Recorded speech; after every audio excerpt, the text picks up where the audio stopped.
of dinner, and we tried to do a salsa show for all of you. It was really crazy because we hired a special company and they The sent, wrong dancers. yeah, They sent the wrong the wrong dancers. You know what I'm talking about.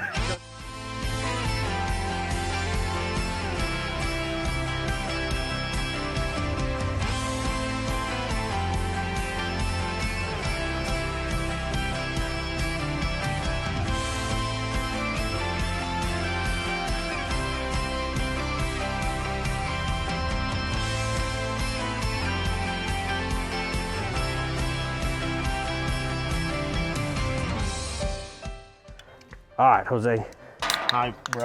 How you doing? doing just fine. Awesome. Thank you for joining us. Go ahead and introduce yourself to the. Thank you for inviting me. Yeah, so go ahead and introduce yourself to the camera, who you are, where you're from, and what you do. Okay, I'm Jose Parodi. I'm from Colombia. I'm agronomist, 13 years of experience in development crops for different companies. I'm Monsanto. I'm now in Advanta. Yeah. Awesome. So you've been in Colombia and worked in Colombia your whole career, or throughout land? No, I started in Colombia, obviously. I got my degree there, but I'm traveling a lot throughout all Latin America, from mainly Belize to Bolivia is the main countries. All countries between. I'm traveling a lot during all my career. So you have a 13-year career, but how did you get started? What made you say, I'm going to be an agronomist or an ingeniero, as they say in Mexico and other Latin countries? In Colombia is engineering, agronomist engineering. So I'm coming from a farming family. All my family are farmers. My grandfather was an agronomist as well. So all my life I only know it's cropping. You know. Yeah. I have I coming from a coffee tree, coffee plantains family Yeah. with coffee crop. I'm coming from Armenia, Quindío, that is a part in the maybe the western part in Colombia that is from the mountains, the hill where we cropping coffee.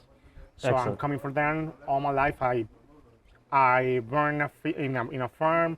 I grew up in a farm, and since I have maybe 12 years old, and I saw my maybe earlier morning, I remember, and I saw my grower planting corn between the coffee trees. Since that moment, I decided becoming an agronomist because he was something that I want to follow up. It was a good role model. It's my model, yeah. Yeah. So he was an agronomist.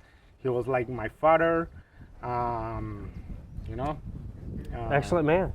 Since 12 years, I said I want to be agronomist, help the growers understand better how we have to cropping through biology, data, science, everything. Since that moment, I know that I would be an agronomist. All right, so you started at an early age wanting to be an agronomist. It seemed like it was a passion of yours. Was it always a passion of yours to travel as much? I mean, you're like, maybe you cover a wide area and you're on the road. Is that something that drives you? Do you like that travel aspect of the job, or is it just something you put up with? Or kind of talk to me about the travel aspect of our job. I started really young. I started to work when I was 22. So I started in a local company. They made breeding in corn, and they were a third party for Bayer at that time, where we working with Fibermax cotton seeds. I have been involved in in seeds technology business.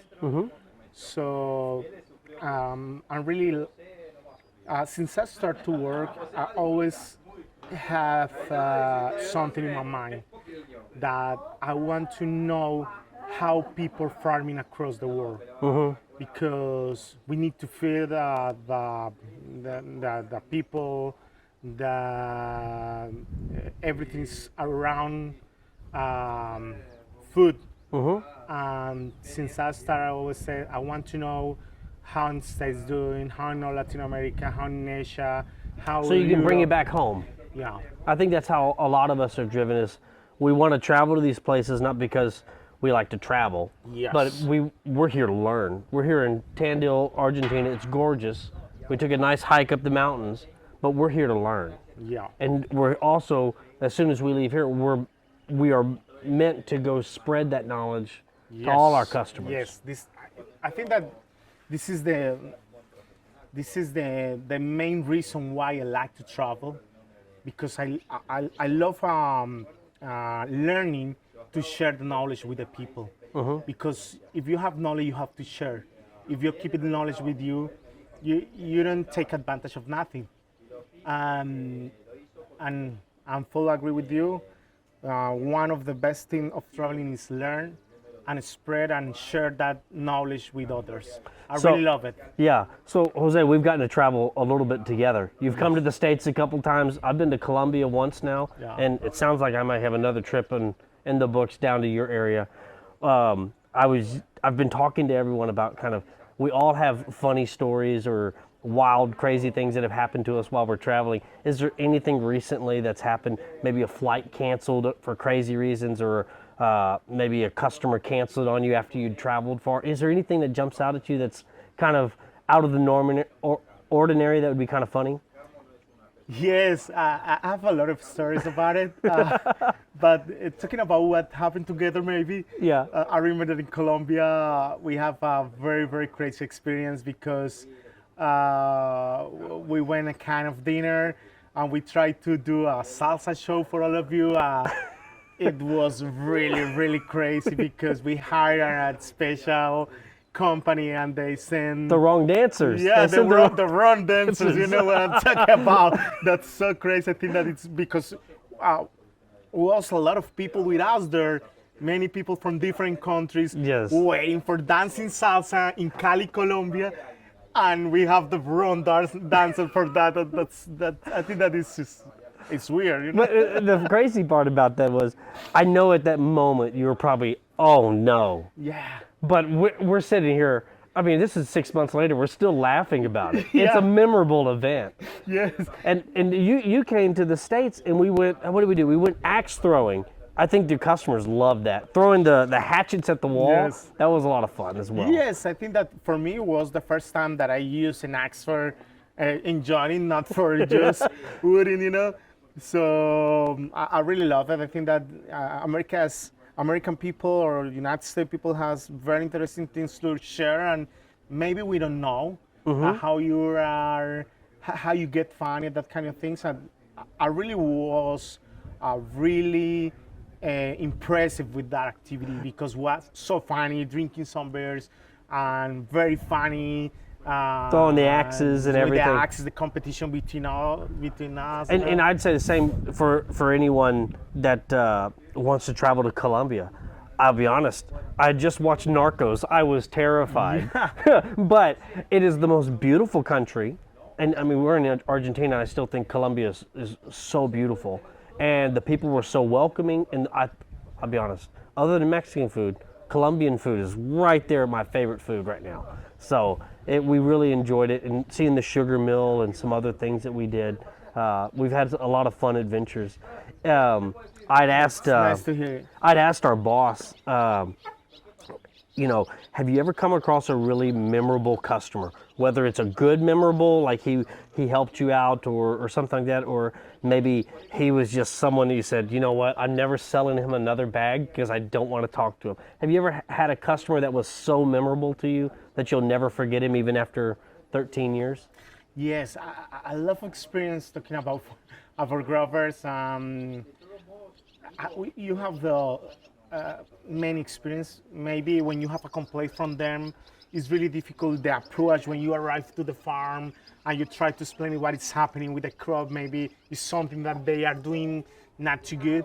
So, but at the end of the day, it's an opportunity for strengthen the relationship. When you go to attend a complaint, for me in general, the best experience is go to attend a busy agrovet that is doing a complaint, because it's the reason why I became an agronomist, to help the growers, and for me it's the opportunity to explain how to do better the thing and share my experience, try to bring them to the next level. It's Yeah. always what I want. I remember an experience with a very big farmer there in Colombia when I was really, really young. And now he's still being my customer. He planting around 1,000 hectares. When I started working at Advanta, sorghum is the main crop for Advanta, and this grower was only planting corn. And the first experience that I had with him in corn was with another company, and I strengthened the relation with a complaint that he do about a disease, a pot spot. So I teach him how to fertilize and how to do the right moment and the key ingredients, active ingredients that he has to use to improve the control of the disease. So he remembered pretty well for that, and the crops that came after this problem start to be better. And when I start to work with Advanta, I approached to him and tell him, why you don't test sorghum, because you have a very dry second season, so you can improve. Maybe you don't have planted corn, you can plant in, or you can sow in sorghum, and you can get better yields with less investment. Let's try it. And now the second season, the 100,000 the 1,000 hectares. 1,000 hectares, he is planting with sorghum. First season, that is a rainy season, he planted corn, and the second season he do a rotation crop with a sorghum. And I want to share it because maybe 10 years ago, when I visit for the first time, I used that moment for share and try to teach him how to improve, and now he's my friend, and is the way how I can give you another alternative for being successful, like using sorghum in their farm, in his farm. So in the U.S., seed salesmen are like the lowest people in the farmer's view. There's snakes, and then there's seed salesmen. But the one thing I always tell people is that that complaint moment, when you're going to help, we call it a complaint, but it's not necessarily a complaint, frivolously. There's something wrong with the product's performance. It's We have to like figure a request. a request for help, and I have to tell people, it's like, the moment I step on that farmer's probably having one of the worst days of his life, because he's losing money. He could be losing his entire crop. He could be losing his whole farm. So there's a lot of stress on his end, and it's my job to come in there and not only provide him the answer, because it's real easy a lot of these times to provide an answer, but that's not what we're trying to do. We're trying to provide help. We're trying to a solution. How do we go from where we're at to where he can become profitable? And that's where I get a lot of energy. I think it sounds like you get a lot of energy and positive interactions when you can solve that problem. Yes, and when you're coming from a farming family, you understand better the need that the grower has when When it comes to that day-to-day stress. Yes, day-to-day stress, having your money in beds under the sun, under the rain, under the dry condition. Oh, I love You that. I love understand that. You Yeah, your understand- money's invested under that sun, and that sun is just trying to steal it from you. Yeah, your crop and you under the sun. And when you coming from a farming family, you understand what he really felt when the things are not going well on the field. So what I wanted to accomplish here was to have some beers with my friends while we're in Argentina, enjoying the beautiful scenery, and also talk a little bit about business. But I don't want to just talk about business. Is there something outside of work that you just love to do? You know, I love to go kayak fishing. I go out in the ocean. I go catch some fish. What do you love to do? I know you make some coffee. Is there something else other than agriculture that you like to do in your spare time? Yes, I love doing kite surf. Really? Yeah, with my son. Really? I practice. I'm not an expert, and I Oh, do it sure you also, are. but we doing. I doing this trying uh, to breathe, you know, Yeah. and to bring positive things to my brain and try to renovate you know, my feelings, or when I getting To angry, de-stress. to Yeah. distress. Yeah, it's something that I really love to do. And at the same time, I really like building. I had, well, now I sold it, but I used to have a house that I built by myself with my wife and my son, Wow. near to the lake where we did our kite surf sports. Yeah, So when I come back to Colombia, I want you to teach me to kite surf. it's awesome, and it's 1 hour from my apartment. You Wow. know where I live in. Yeah, there we go. That's where we go. So thank you for your time. Salute. Thank you so much. Salud. Thank you for having me. I appreciate it. Good job. Really nice interview. I like it.